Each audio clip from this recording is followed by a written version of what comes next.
Ladies and gentlemen, welcome back to another video. For this week's video, we're going to be doing something a little bit different. We're going to go ahead and jump into general aviation. We've been flying tube-liners and big airliners for a little bit now, but we haven't really done anything besides 2024 career mode in general aviation. Right now, Microsoft Flight Simulator 2020 is still my current and most stable simulator, so that's what we're going to be flying today. Also, the Piper Warrior is what we're going to be flying, the Just Flight Piper Warrior, and it's unfortunately it's not available for 2024 yet, so that's another reason why we're in 2020. But I wanted to fly the Piper Warrior today because that's the closest plane that we have in Microsoft Flight Simulator 2020 to the Piper Cherokee that I flew in my flight training.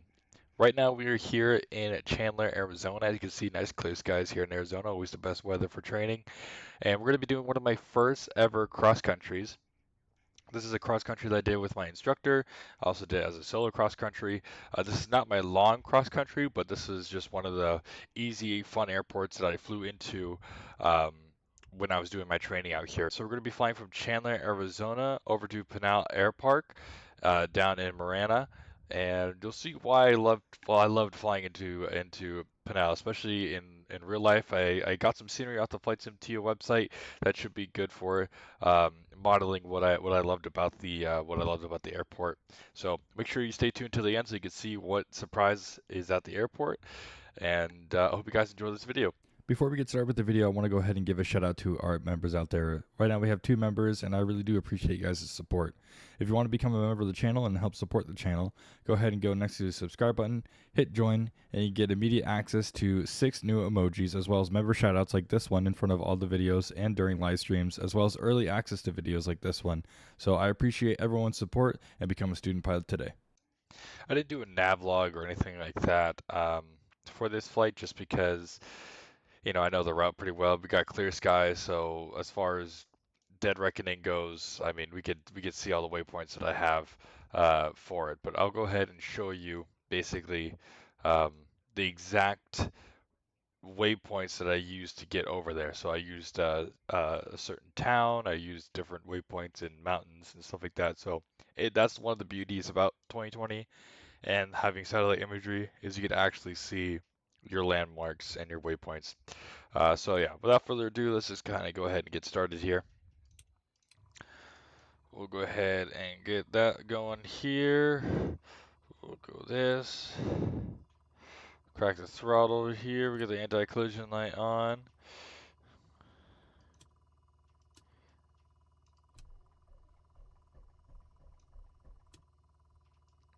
Oh, that would help if we selected a fuel tank.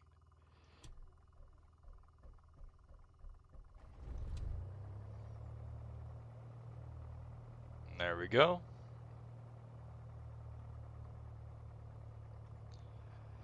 Alright, we got full gas, everything's in the green here. That's looking good there. We could go ahead and let me set this view here. We could hop on over here. I believe on this particular plane, we could set altitude. We'll go ahead and set 1200. We got these lights on here. We got these lights on here. Believe, if I'm not mistaken, that the avionics switch is over here, which it is. There we go. We're gonna get the fan on shore. All right. There we go. Avionics switches over there. That's all looking all good there. We can go ahead and go to aircraft. We'll use this one here. Oops. This is a lot better. Okay. Let's go ahead and go direct. So first waypoint we're gonna need is tow tech. So it's gonna be T O T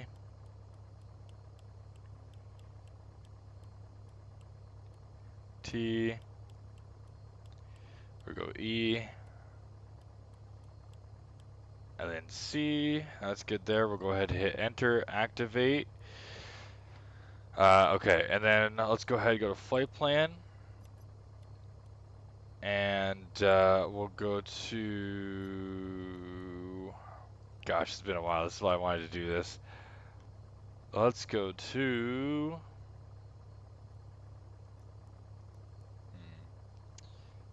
cursor. It's V. So now we're going. This is a mountain waypoint. So V. I'll have to look at a sectional here, but it's VP. VP.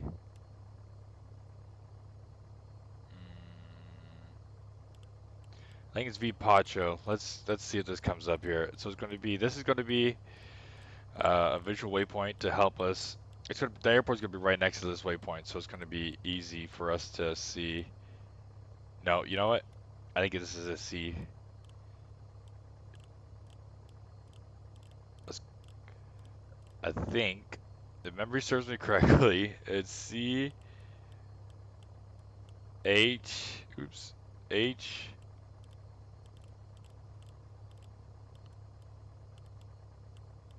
O. There we go.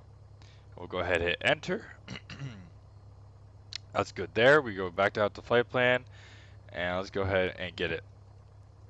So here's Totec, here's Spaccio, Piccaccio Peak, and then our airport's going to be down there.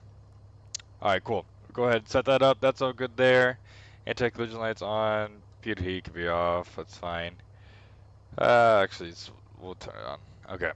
That's all good there, and we can go ahead and start taxiing to the active, which looks like according to the windsock, we'll just take 22 right, or excuse me, 22 left for our departure out of here. So we'll go ahead and get the brakes off, and we'll go ahead and start a taxi. All right, here we are approaching the run-up area for Chandler. It's going to be out over here. I kind of squeeze in over here towards the edge so we can make room for other people.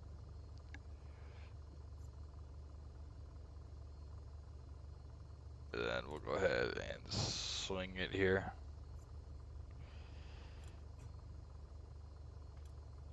Kind of turn a little bit more here. Let's see if we can get it.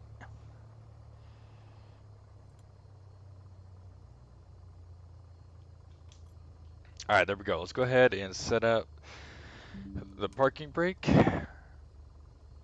All right, parking brake is set. Let's go ahead and do the run up. Let's go ahead and run up to 2,000 RPM.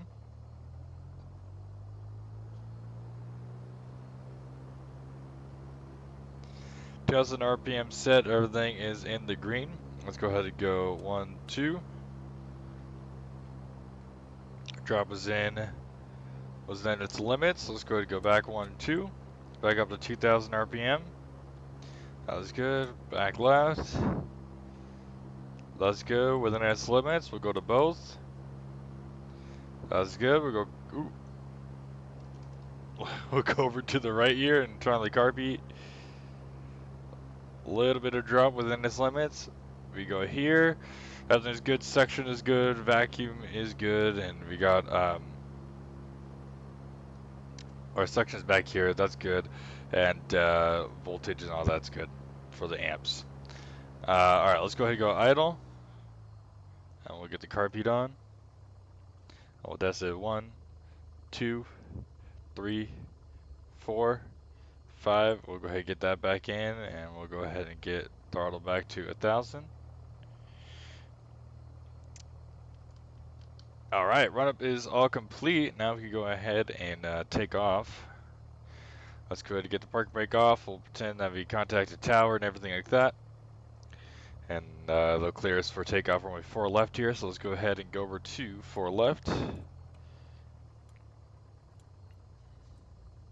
I'm still working with sensitivity stuff as far as like my yoke goes in the sim, especially for GA aircraft. I feel like it's just very touchy. I don't know if that's just the aircraft itself or if it's the sim, but hopefully it goes pretty smooth. I try to adjust the curves as best I can.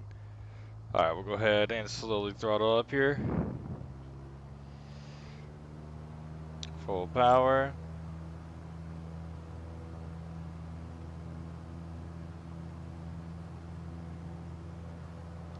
Go 60 knots.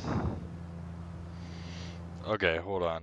If I go to back, go to controls, and go to flight primary, it says blinded, but actually not going here, and we are going to do blinded. Plug it in, because I don't crazy hard. Go ahead and do this. Delete that.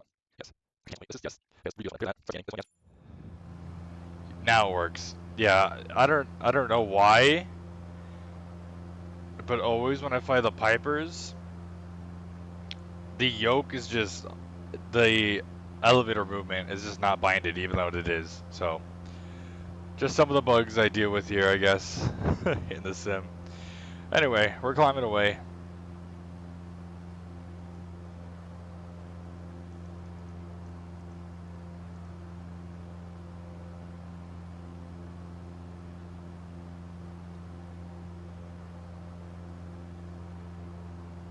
We're going to be climbing at VY here.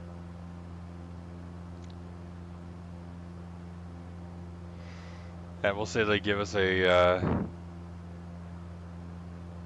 left downwind departure here. We'll turn us over to the left.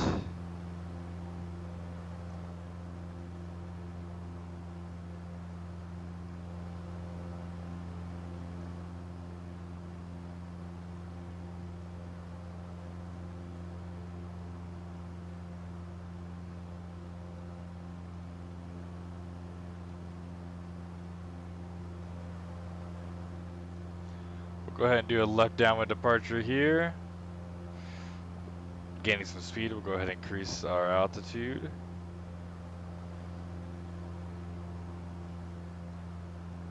Kind of come out here. Usually there's cranes and stuff like that. I think that's what these are. You want to kind of follow the cranes.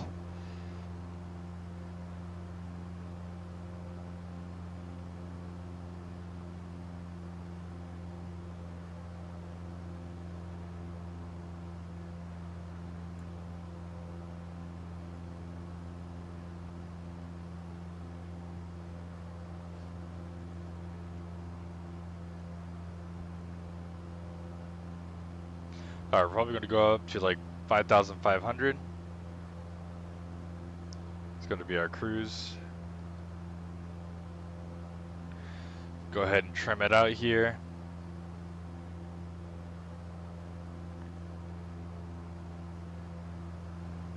And there we are, we're cruising.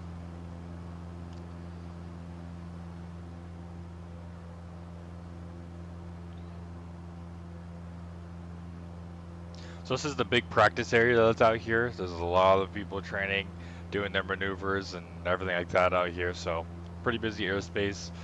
You always want to have a ADSB, and you want to be able to keep your eyes on a swivel out here. Okay, so the town of Sakatan is going to be over here, so we'll go ahead and make our left turn. We're already outside of the Class Delta airspace.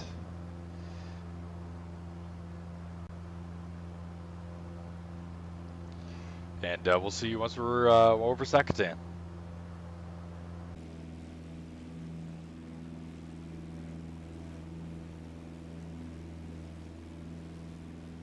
Alright, we're now approaching the town over Sakatan. This is my first waypoint I chose for this cross country, just because it's a little town surrounded by dirt, so it's easy to find. It's right next to the mountains here, so it's nice and easy to find. So right over it right now. The next one is going to be the waypoint of Totek. So what we could do is hit direct here, hit direct to Totek, and we'll go ahead and activate. Enter, activate. There we go. We go ahead and go direct to Totek here. So Totek is actually a waypoint between two airways. So you could also do this off the radio. So it's off the 143 radio, if I remember correctly, off the Phoenix VOR. And basically that's going to take you right into a cross section between two airways. So it's going to be Victor 16 and Victor 94. So where those two where those two airways meet, that's where the waypoint Totek is. So we're going to go to Totek, and then after Totek, we're basically going to fly the I-10 all the way down into Boccaccio Peak, and then we're going to go right into runway 12 at Pinal Air Park. Right now, runway 12 seems to be the runway in use for the winds. So typically, we just like to do straight in. One thing about Pinal Air Park is there's a lot of parachute activity, so there's a lot of parachute airplanes coming in and out of the airfield, so you just kind of watch out for them It's untowered, so you have to monitor the CTAF frequency and kind of talk to them. But typically, especially when the winds are favoring 12, it's just a straight-in approach since it's a left traffic pattern from runway 12.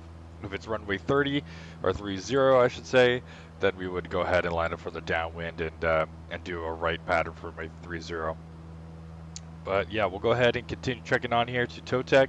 Once we get Totec, we'll turn left and follow the I-10 all the way down to Boccaccio Peak.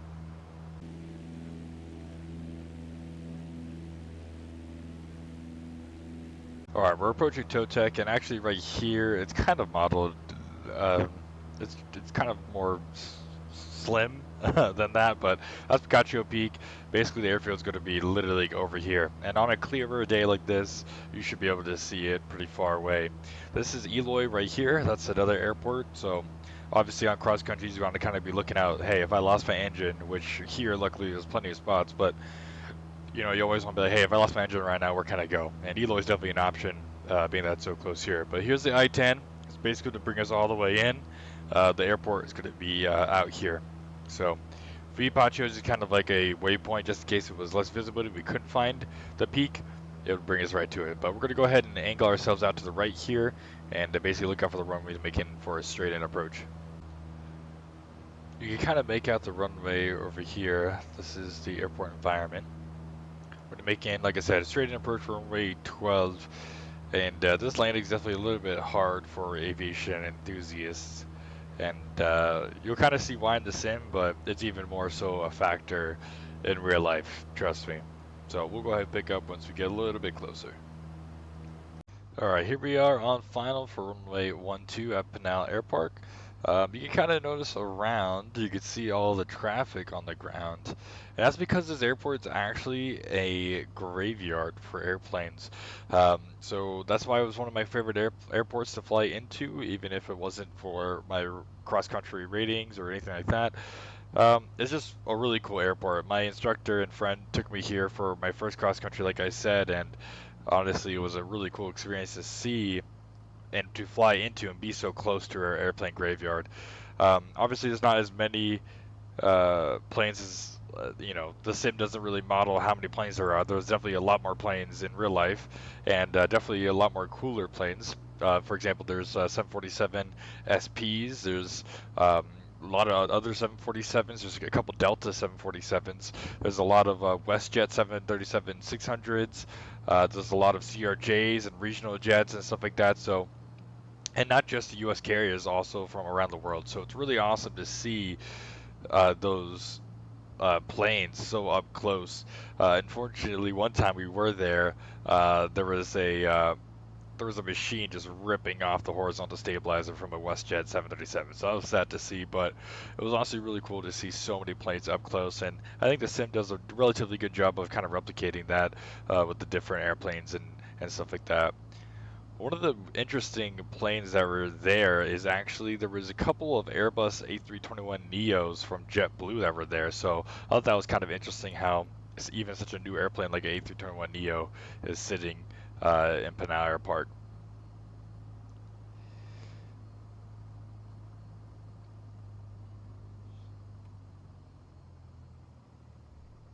Ooh, too much rudder. Rudder is a little sensitive. All right, there we are. We're on the ground here in Pinal. Maybe my rudder is a little sensitive too. Like I said, I don't do too much general aviation flying here in the sim, so rudder inputs and yoke inputs are just kind of a little bit sensitive for me. Maybe if I spent more time adjusting them, they'll be a little bit better. But yeah, it's a really hard approach for aviation enthusiasts, as you can imagine, because all you see is all these cool planes, and you just want to look at all of them. So it's really hard to stay focused on the approach all the way until you're off the runway before you could actually, you know, look around and see what planes there are. So we'll go ahead and pull off down here. There should be a taxiway down here. And we typically try to get off the runway as soon as possible, just because, like I said, there's lots of parachute activity going on in this airport. So planes are taking off and landing all the time. and they're bigger parachute planes. In fact, they usually park over here. Um, Usually like over here by this hangar. That's probably where the parachuters go when they want to go parachuting. They go ahead and go over there. Let's go ahead and raise the flaps up here. That's good there. Um, One really cool plane that's here that's not exactly here to, die is these two 777s right here is approximately where the Arizona Cardinals park their 777s. So they have two 777-200 ERs. They're white like this, except they have the Arizona Cardinal logo on the tail, and it says it usually where the airline name goes.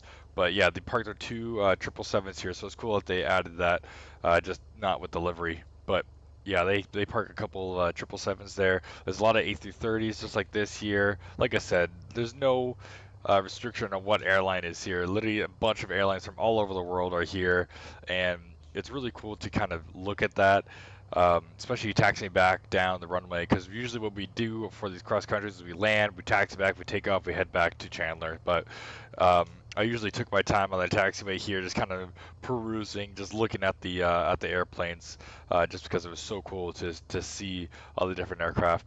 Um, so up close, like I said, especially airplanes like the Air Serbia or like other planes like that, um, that you don't get to see every day at your local airport.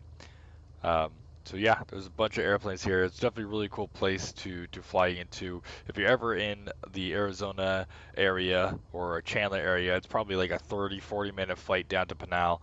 It's really awesome to fly here, just to see all the planes, especially if you're aviation enthusiasts, like I said. But yeah, I hope you guys enjoyed this kind of take down memory lane for me, of flying down to Pinal for my cross countries when I was doing my private pilot's license out in Chandler. Hope you guys enjoyed this kind of video. Let me know what other general aviation content you want me to do. Let me know what other videos you guys want to see. I'm more than happy to do what you guys want to see, because that's the whole point. I want to be able to entertain you guys and let you guys have cool videos to watch. So let me know what you guys want to see, and we'll hopefully see you on the live stream on Thursday. We're going to be taking the Airbus A300 from Memphis up to Cleveland. So I appreciate every single one of you guys. Thank you so much for all the support. Please make sure to hit the like button, comment down below, like I said, what you want to see in the future. And you haven't already, make sure to hit that subscribe button. We're slowly growing to 1,000 subscribers. We're currently at like 760 last I checked. So I appreciate every single one of you guys, and hope you guys have a good one. Peace.